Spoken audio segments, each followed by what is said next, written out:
अभी बच्चों आज हम एक बहुत ही बढ़िया टॉपिक करेंगे और वो पुराने टाइम से ही चला आ रहा है। तो आपको ये पता होना चाहिए हमारी जो पुरानी सभ्यता थी उसमें क्या क्या चीजें थी। तो उसी में एक ऐसी चीज थी जो पूरे ही मतलब सिस्टम को चलाते थे। तो ऐसा सिस्टम कुछ अभी भी चल रहा है, लेकिन वो थोड़ा सा बदला हुआ है। पहले क्या होता था कि वो अलग अलग वर्गों में उनको बांटा हुआ था और वो अपने गांव को, शहरों को, पूरा देश चलाते थे। तो उसी में हम आज बात कर रहे हैं, जैसे महाराजा, सम्राट, सरपंच, ठीक है, सावंत। और वो क्या करते थे, अपने अलग अलग गांव को, अपने अलग अलग एरिया को चलाते थे। चलाते कैसे थे? हुकूमत करते थे, वो लोगों को कंट्रोल रखते थे। वहाँ के जो काम थे वो अपने लोगों के लिए करते थे। जैसे हम सड़कें बना रहे हैं, हमारे सरपंच बना रहे हैं, प्रधानमंत्री कोई देश में कॉलेज खोल रहे हैं, कोई मुख्यमंत्री क्या काम कर रहा है, तो उसी तरह उनके भी लोगों की भलाई के लिए जो काम करते थे, जो उनकी योजनाएं थी वो खुद बना के और लोगों के बीच में उसको लागू करते थे। तो ऐसे ही अलग अलग लोग वहाँ काम करते थे। तो सबसे पहले एक गांव का जो मुखिया होता था वो कौन होता था? सरपंच। कौन होता था? सरपंच। तो सरपंच के पास एक गांव होता था, वो अपने एक गांव को कंट्रोल करता था। वहां जो कोई काम करवाना होता तो वो कौन कराता था? सरपंच। अभी भी हमारे सरपंच काम करवा रहे हैं ना? तो वैसे ही वहां क्या होते थे, पुराने टाइम में भी सरपंच काम करवाते थे। तो उसके पास मतलब बहुत शक्तियां होती थी। वो अपने गांव में कोई काम करवाना होता तो उनको जो शक्तियां बांटी हुई थी, यार तुम गली बना सकता है, तुम गांव में तालाब बना सकता है, गांव के जो फैसले है वो अपने स्तर पर कर सकता है। ऐसी कुछ उनके पास शक्तियां थी, तो वो अपनी शक्तियों का प्रयोग करके गांव का विकास करते थे। तो वो अभी भी चल रहा है ना? अभी हमारे गांव में सरपंच साहब हैं, वो काम करवाते हैं। उसके बाद जो वो क्या थे, एक गांव का सरपंच था, लेकिन 10 गांव का क्या था? नायक। क्या था? नायक। क्या था?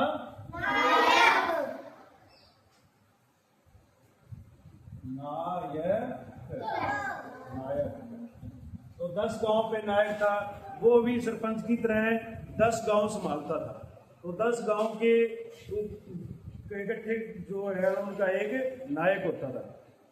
तो उसके बाद क्या होता था कि 10 गांव पे उसका कंट्रोल होता था। उसके बाद वो क्या करता कि 100 गांव पे एक बंदा, उसको पावर अलग दी जाती थी। उसके अंदर, उसके मतलब अधीन कितने गांव थे? 100 गांव। उसको क्या कहते थे? सामंत। सामंत। सामंत कहते थे। 100 गांव उसको दिए जाते थे। वो 100 गांव पे कंट्रोल रखता था। उसके जो काम थे वो 100 गांव तक, वो अपना एरिया था उसका 100 गांव मतलब कवर करके उसको दिए जाते थे और वहां वो कार्य करवाता था। उसका कंट्रोल उन गांव के ऊपर सामंत का था।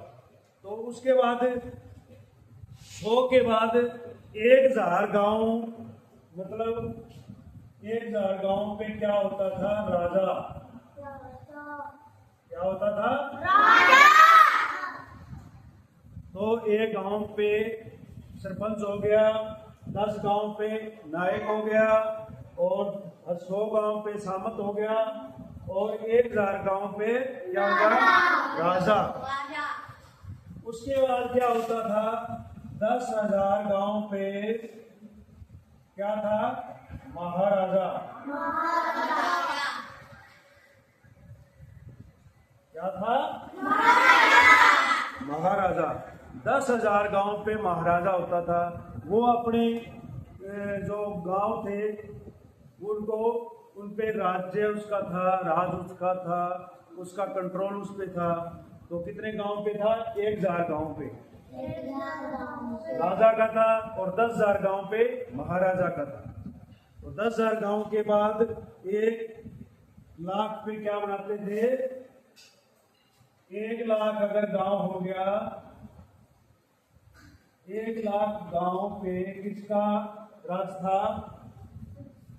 किसका था पता है किसी को? सम्राट। क्या था? सम्राट। उसको हम क्या कहते थे? सम्राट। क्या कहते थे? सम्राट। तो 1 लाख तक देखो जनसंख्या, 1 लाख तक जो गांव थे वो किसके अधीन थे? उस पे कौन राज करता था? सम्राट। देखो यहाँ से लगे थे हम, एक पे एक गांव, अगर एक गांव पे क्या होता है? सरपंच। और 10 गांव पे एक होता था नायक, और 100 गांव पे था सामंत, और 1000 गांव पे था राजा, और 10,000 गांव पे क्या थे? महाराजा। 10,000 गांव जिसके पास थे वो महाराजा कहलाता था। वो अपना काम 10,000 गांव पे, देखो कितना बड़ा काम देखता था वो। उनको गांव में हर गांव की उसको उनके पास रिपोर्ट होती थी कि यहाँ वहाँ मतलब क्या काम करवाने वाले हैं, वहाँ के लोगों को उसको कंट्रोल करना, उनको वहाँ की खेती बाड़ी जो भी चीजें थी उनको वो मतलब उनके जो आगे कर्मचारी रहते थे वो संभालते थे। लेकिन उसका कंट्रोल किसके पास था? महाराजा एक था उसके पास। उसके बाद 1 लाख पे एक सम्राट था, तो वो 1 लाख गांव को कंट्रोल करता था। तो उसका जो राज्य था वो 1 लाख पे था, 1 लाख गांव पे था, और वो कहलाता था सम्राट। क्या? हाँ। सम्राट के बाद क्या था? हम 1 लाख तक पहुंच गए। उसके बाद था 7 लाख।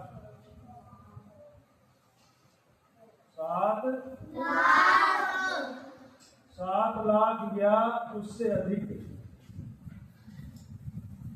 उससे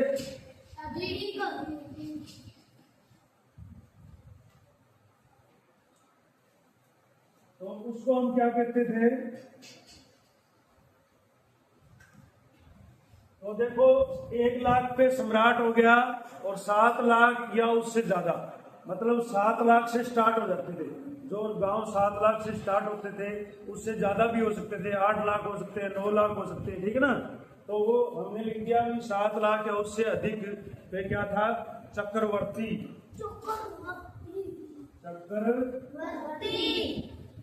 चक्रवर्ती सम्राट। ये इसका राज्य था। जो वो राज करता था वो कितने गांव पे करता था? 7 लाख या उससे अधिक जितने भी गांव थे आ जाते थे। 8 लाख भी हो सकते थे, 7.5 लाख भी हो सकते थे, उससे ज्यादा हो सकते थे।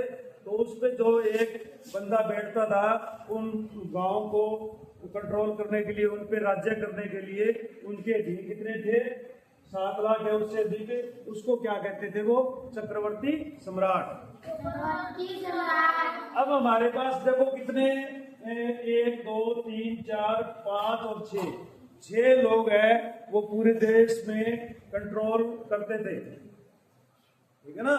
तो उन देशों को जो सिस्टम बना रखा था, किसी को 1 गांव दे दिया, किसी को 10 गांव दे दिए, किसी को 100 गांव दे दिए। तो उसके बाद वो क्या करते थे? उनको कंट्रोल करते थे, उनके ऊपर राज्य करते थे, उनकी जो जनता थी उसकी भलाई के लिए वो कार्य करते थे, ठीक है ना? तो उनकी जो शिक्षा है, वहाँ का जो पानी है, वहाँ की जो खेती है, वहाँ के जो साधन है, उसको कैसे ही तरक्की पे लाया जाए, तो वो उसी के लिए जनता की भलाई के लिए कार्य करते थे। तो उनको अलग अलग गांव बांटे हुए थे। देखो एक गांव पे द्वारा मैं फिर बता देता हूँ, आपको ये याद होनी चाहिए क्योंकि ये पुरानी चीजें चलती थी। राजा महाराजा चलते थे ना, पहले हम किताबों में पढ़ते हैं भी महाराजा राजा। महाभारत में आपने देखा है महाराजा, रामायण भी देखी हमने, रामायण में भी राजा महाराजा वो बैठते हैं ऊपर, आगे जनता बैठती है, वो उनकी विचार सुनते हैं, उनके आदेश सुनते हैं, वो आदेश देते हैं, वो जनता उनको लागू करती है, जो उनके कर्मचारी थे वो लागू करते हैं, उनको मानने पड़ते हैं, ठीक है ना? तो ऐसे ही वो राज अलग अलग करते थे। कोई 1 गांव पे करता था, कोई 10 गांव पे करता था, 1 लाख पे भी करता था, कोई 1 लाख से ज्यादा वाले पे भी करता था, ठीक है ना। तो अलग अलग उनको नाम दिए गए थे, राजा, महाराजा, सम्राट, चक्रवर्ती सम्राट, सरपंच, नायक।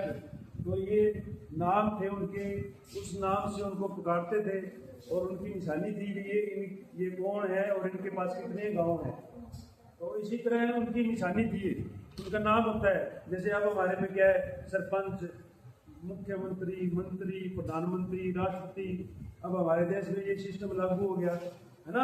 तो ये पुराने टाइम में सरपंच, नायक, सामंत, राजा, महाराजा और चक्रवर्ती, सम्राट चलते थे। तो इनमें से अब हमारे देश में क्या चीज चल रही है, अब सिर्फ सरपंच वाली काम चल रहा है। अब हमारे गांव में सरपंच बनते हैं अभी तक, लेकिन महाराजा और राजा नहीं बनते ना। तो ये पुराने टाइम में राजा, महाराजा, सम्राट, इनके मतलब राज्य चलते थे, उनका राज चलता था। तो वो अपने जनता के लिए जो काम करते थे वो अच्छे के लिए करते थे, उनको कंट्रोल रखते थे, वहाँ कानून बना के रखते थे भी कोई लड़ाई ना करे, कोई झगड़ा ना करे। उनको सजा भी देते थे, अगर कोई गलतियां करता था तो उनको वो सजा भी देते थे। आपने कई बार टीवी में देखा है, सजा सुनाते हैं, ठीक है ना, महाराजा बैठ के सजा सुनाते हैं सभी के सामने। तो वो ऐसे सजा भी सुना देते थे अगर कोई ज्यादा हरकत करता था तो वो ऐसे ही दुनिया को कंट्रोल अपने रखते थे। तो देखो सबसे पहले हमने क्या देखा है कि एक गांव वाला क्या था, सरपंच। क्या था, तो 10 गांव पे क्या था, नायक। क्या था, नायक कितने गांव पे था, 10 पे था। और सामंत कितने पे था, 100 पे। और राजा कितने पे था, 10,000 पे। और नहीं, 1000 पे, सॉरी, कितने पे, 1000 पे। 1000 पे सरपंच था और 10,000 पे क्या था, महाराजा। महाराजा था वो 10,000 गांव पे था। एक महाराजा 10,000 गांव पे था। और 1,00,000 गांव पे कौन था, सम्राट। क्या था,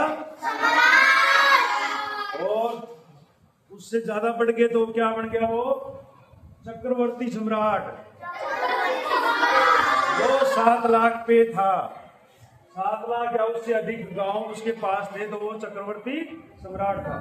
तो देखो इनकी शक्तियां बढ़ती गई, ये छोटा, फिर उससे बड़ा, फिर उससे बड़ा, फिर उससे बड़ा, फिर उससे बड़ा, फिर ये महाराजा से बड़ा, सम्राट, और सम्राट से बड़ा चक्रवर्ती सम्राट। और ये एक दूसरे से बड़े बड़े होते चले गए। और वो सारे क्या, सभी मिलकर अपनी जनता पे, अपनी जो दुनिया थी, जिनके वो गांव थे, उनको कंट्रोल करते थे और उनके काम करते थे भलाई के लिए। ठीक है, तो ये आप कल सभी को याद होंगे कि नहीं। तो आज ये आपने लिखने हैं कापी पे, और आपको कल पता होना चाहिए कि राजा के कितने गांव थे, महाराजा के कितने गांव थे, सरपंच के पास कितने गांव थे, ठीक है, और नायक के पास कितने गांव थे, चक्रवर्ती सम्राट के पास कितने गांव थे। तो आज आपने ये घर से याद करके जाने हैं, ठीक है। ओके।